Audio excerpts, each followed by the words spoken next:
Well, good morning everybody, and welcome to the fourth video of living with Alzheimer's. Wow, fourth video. It's that's a month. That's great.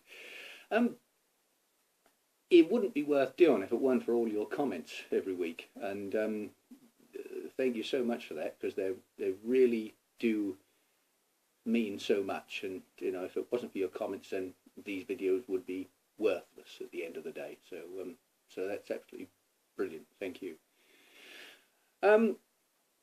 This week, a question has popped up quite a few times during the week of how my condition affects my immediate family, and it's a bit of a difficult question to answer, really.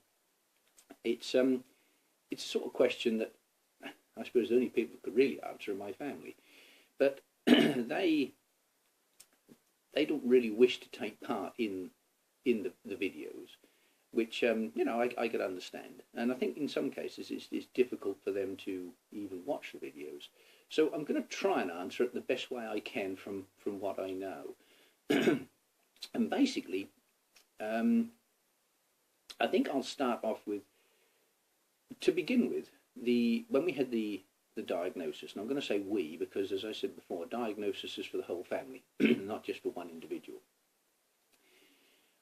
To begin with, we kept very quiet about it for about a year, a little over a year. We just kept it within our family unit, and nobody from the outside knew, which I think in hindsight was probably not the best of things, because at that point in time, and during that year, I think it put a lot of strain on my wife and daughter, and also my future son-in-law, who now runs the business. I think trying to act normal in public, dare I say, normal is used as a term, became quite hard, became quite difficult, and I think became tiring for everybody as well. But as time went on, we gradually got used to the idea and started to live alongside Alzheimer's. And then we started to tell people, and for me that was better, because I felt as though in some cases I hadn't got to pretend or act anymore. I could actually be myself. Now, I think as far as the family goes, it affects people like my wife a lot, because all of a sudden the person, your partner, has to all of a sudden take over a lot of things that they would never have done in the first place. Booking appointments. I mean, my wife does all my appointments. She does the phone calls, because I forget what is said, so she has to be with me when we go for any appointment at all. She has to be with me just about all of the time as far as that sort of thing goes, and she's the one who arranges the events that we go to. She's the one who arranges all sorts of things. I mean, I shall be doing a radio interview the end of next month on Radio Suffolk, and most of these things are all down to her organising, because I'm unable to do that. So it's become from running a household as a shared thing to one person taking over in a very short space of time everything. Things like just normal run-of-the-mill things that you might not think of, like the car, for argument's sake, MOTs, services, tyres, and all that sort of thing, all of a sudden becomes my wife's job. And she, I'm sure, like most partners, does an absolute wonderful job, because without her, I don't know where I'd be. I wouldn't be able to even take my medication, because I never know what tablets to take, at what times of the day, how many or anything. And she organises all of that, and of course getting the tablets as well. And I think my daughter, who runs her own hairdressing business, it's difficult for her as well. And I think the problem is that, and even at work, when I work with my son-in-law, I think the thing that most people don't realise is that the people who are nearest to you, they see your failings every day. They're the ones that see the mistakes you make and the muddles that you get in. And I don't always see them. And if I do realise them, then I shall probably forget them in a very short space of time in any case. But they they live it actually more than I think I do. And I think also they are the ones who probably ponder on the future. And I often hear people say that about suffering with dementia or Alzheimer's. Well, suffering is a very strange word. For somebody like me, at this point in time, I don't believe that I suffer with Alzheimer's. I think I live with Alzheimer's. I don't suffer with it. It's the immediate family who suffer at this point in time. They're the ones that suffer the condition more than me. Because, as I said, they're the ones from the outside looking in. They're the ones that see the issues and the problems every day. And I think the best way probably to sum the question up is that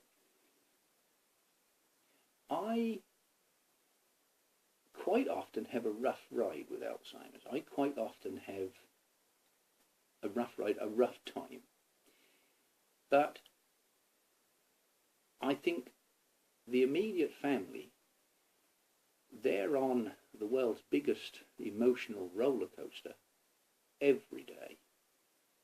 So I'm just having bad days every now and again, but they're having this emotional turmoil every single day. And I think very often the immediate family, or I suppose my wife being technically a carer, I suppose really, they're the ones I think who are often forgotten in these scenarios. And they are definitely right up there on the scale of being good at what they do, even though they don't know it. But because they know the person, like my wife knows me, and she knows the things I like and I don't like, it makes them perfect for that job. But it also it's a job they can't get away from. They're with it all the while. And you know, all you people out there who look after people like me, you do a wonderful job. Don't ever disbelieve that. And yeah, I think it's very often the carers are forgotten. They are the heroes in all of this, not people like me who sit in front of a camera and just talk about my life, because it's easy for me to do. It's not easy for the family. And I think as time goes on, it gets harder for the family.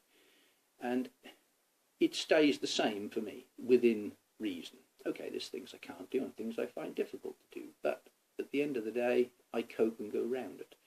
But they are probably seeing things that I could probably have done reasonably well last year, but can't do very well this year. And so I suppose they gradually see a decline.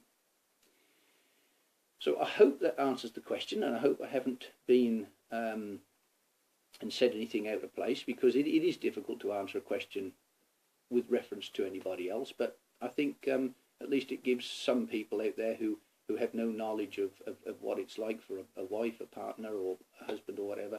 At least it gives them some idea of what life's like a little bit. I'm going to keep it short this week.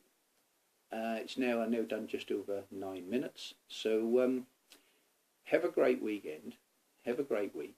And I'll look forward to talking to you next week. And thank you again so much for listening and all your comments. And got quite an exciting thing going on next week, actually. Got some people coming in to film me here in the house doing daily stuff.